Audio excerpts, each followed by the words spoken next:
क्या निर्णय लिया आपने?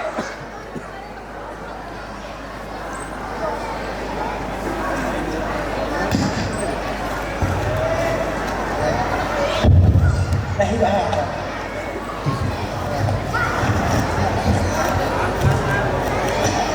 पूछ रहा हूँ, क्या निर्णय?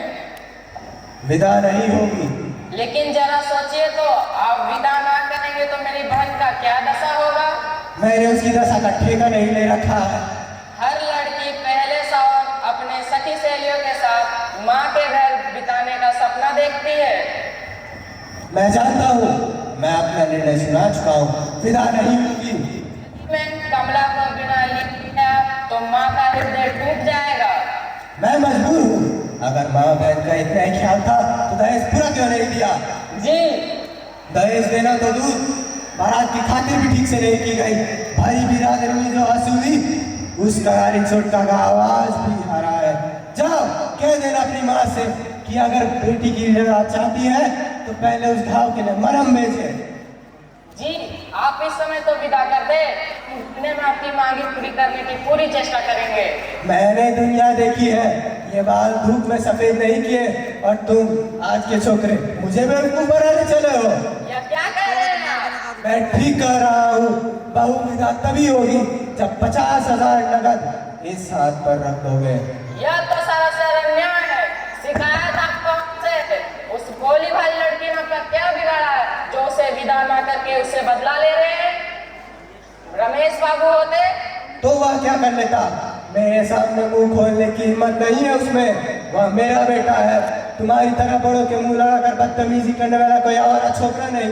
बाबूजी, बेटी वाले समझकर आप मेरा अपमान कर रहे हैं, किंतु यह ना भूले कि आप भी बेटी वाले हैं। हाँ, हम भी बेटे वाले हैं, मगर तुम्हारी तरह नहीं।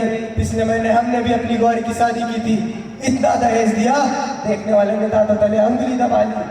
तुम मेरी बराबरी क्या करोगे? हम बेटी वाले हैं, बेटी वाले होकर भी हमारे ऊंची ऊंची है, समझे?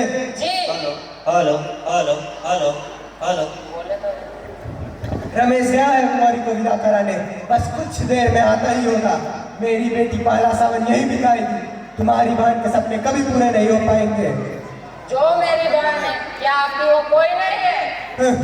बेटी और बहू को एक तराजू पर तोलना चाहते हो? बेटी बेटी है और बहू बहू। ठीक है, जब आप अपनी जिद पर अड़े हैं तो विनती करना व्यर्थ है। क्या जाने से पहले एक बार बहन से मिल सकता हूँ? जरूर, और हाँ, उसे यह भी बता दे जाना कि अगली बार 50,000 नगद लेकर उसे विदा कराने कब आओगे। अरे सुनती हो गौरी की माँ, जरा बहू को भेज दो, मैं गौरी के लिए झूला डालने जा रहा हूँ लोन में।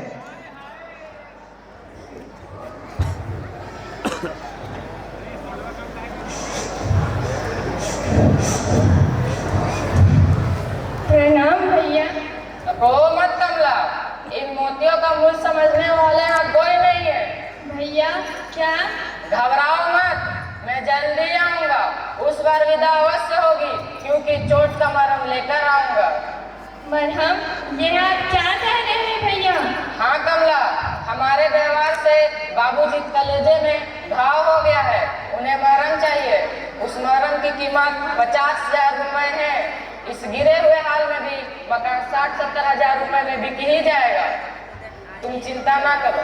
मेरी विदा के लिए घर न बेचना भैया, आपको मेरी सुख सुहाग की सौगंध है। साल 2 साल में विमला का ब्याह भी आपको करना है। यह क्या कह रहे हो तुम? क्या तुम नहीं चाहती कि पहला सावन अपने माँ के घर बिताओ? किस लड़की की ये कामना नहीं होगी भैया, लेकिन इस कामना की पूर्ति के लिए इतनी बड़ी कीमत चुकाना कहाँ तक ठीक है? लेकिन आज नहीं तो कल रुपए देने ही पड़ेंगे कमला। कागज के टुकड़ों पर स्नेह और प्यार करने वाले बीच की तरह कब तक रह सकोगी तुम? धीरे धीरे सब ठीक हो जाएगा भैया। मादी ममता की मूर्ति है ही। बाबूजी जरा जिद्दी स्वभाव के हैं, समय के साथ वे भी सब भूल जाएंगे। मुझे तो ऐसा नहीं लगता कि सब एक ही धातु के बने हैं। शायद माजिकता सिर्फ दिखावा है। ऐसा दिखावा? बैठ जाओ तुम लोग। और क्या बातें हो रही थी भाई बहन में? नहीं, बस कुशल क्षेम पूछ रहा था। हाँ, विदा के लिए क्या कहा उन्होंने? समझ गई। अपना अपने जिद के आगे तो ये किसी की सुनते ही नहीं। मैं तो इन्हें समझाते समझाते हार गई। बोलो कितना रुपया चाहते हैं वे? 50,000। बस मैं अभी देती हूँ तुम्हें रुपए। उनके मुंह पर मार के कहना कि ये लो कागज के रंग बिरंगे टुकड़े जिन्हें तुम आदमी से ज्यादा प्यार करते हो। मैं अभी लाती हूँ। ठहरिए माँ जी, मुझे रुपए नहीं चाहिए, मैं बिना विदा करे ही जा। रुको बेटा रुको, ये क्या कह रहे हो? ये क्या कह रहे हो? मेरे रहते विदा ना हो, ये कभी नहीं हो सकता। मैं माँ हूँ, माँ के दिल को समझती हूँ। जिस तरह उतावली होकर मैं अपनी बेटी गौरी की राह देख रही हूँ, उसी तरह तुम्हारी माँ भी कमला की राह देख रही होगी। नहीं, विदा जरूर होगी, तुम अकेले नहीं जाओगे। जा बेटी, तिजोरी से रुपए निकाल ला। अरे जाती क्यों नहीं, जल्दी कर। अरे सुनती हो, गौरी के आने का समय हो गया है। तुमने सारी तैयारी की कि नहीं? जा बेटी तू अंदर जा। अरे यहाँ खड़ी हो, तैयारी करो स्वागत की। अरे एक तो देखे नाक वाले बेटी का स्वागत कैसे करते हैं। गालियों के अलावा सीधी बात नहीं निकलती मुंह से। कह लो, अब इसमें मैंने कौन सी गाली दे दी? तुम्हें लगता है कि दुनिया में एक तुम ही नाम वाले हो और सब नक्कटे हैं।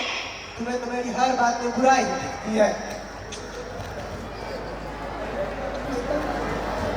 बेबे बेबे लो आ गई मेरी गौरी, जल्दी जाओ, 10 मिठाई की थाल लाओ। रमेश, गौरी कहाँ है? आ गई है। नहीं आई? तबीयत तो ठीक है ना उसकी? जी हाँ, फिर उन्होंने विदा नहीं की। विदा नहीं की? क्यों नहीं की विदा? कह रहे थे दहेज पूरा नहीं दिया गया। दहेज पूरा नहीं दिया गया? हमने अपने जीवन भर की कमाई उन्हें दे दी, फिर भी उनकी नजरों में दहेज कम था। लो भी कहिए। उन्हें क्यों भला बुरा कह रहे हो? बेटी वाले चाहे अपना घर द्वार बेचकर दे दे, पर बेटों वालों की नाक बहुत सिकुड़ी ही रहती है। मगर शराफत और इंसानियत। अब शराफत और इंसानियत की दुहाई देते हो? कुछ देर पहले चुप रहो तुम। बहुत चुप रही, अब नहीं रहूंगी। आखिर क्या करनी है बहू की दहेज में? मगर तुम होगी। उन्होंने मेरी बेटी को विदा ना करके मेरा अपमान किया है। तुम भी तो किसी की बेटी को विदा ना करके अपमान कर रहे हो गौरी किसी की से। माँ, अब भी आंखें नहीं खुली। जो व्यवहार अपनी बेटी के लिए तुम दूसरों से चाहते हो, वही दूसरों की बेटी को भी दो। जब तक बहू और बेटी को एक नहीं समझोगे, ना सुख मिलेगा ना शांति। बहू और बेटी, बेटी और बहू, अजीब उलझन है, कुछ समझ में नहीं आता। अगर हर बेटे वाले ये याद रखे कि वो बेटी वाले भी है, सारी उलझने सुलझ जाए। अब मुझे आज्ञा दीजिए बाबूजी। हैं? बाबूजी, मेरी गाड़ी का समय हो रहा है, मैं जा रहा हूँ। लेकिन हाँ, मैं जल्दी फिर आऊँगा। उस बार आपकी चोट का मरहम लेकर आऊँ, विश्वास रखें। ठहरो प्रमोद, मुझे और नजीक मत करो बेटा। मेरी चोट का इलाज बेटी के ससुराल वाले ने दूसरी चोट से कर दिया है। बाबूजी, कभी कभी चोट भी मरहम का काम कर जाती है। अरे घड़ी घड़ी मेरा मुंह क्या ताक रही हो? बहू को विदा करने की तैयारी नहीं करनी है क्या? विदा तो करनी ही है, यही तो मैं तुम्हें समझा रही थी। चलो विदा की तैयारी करें। चलो, थैंक यू।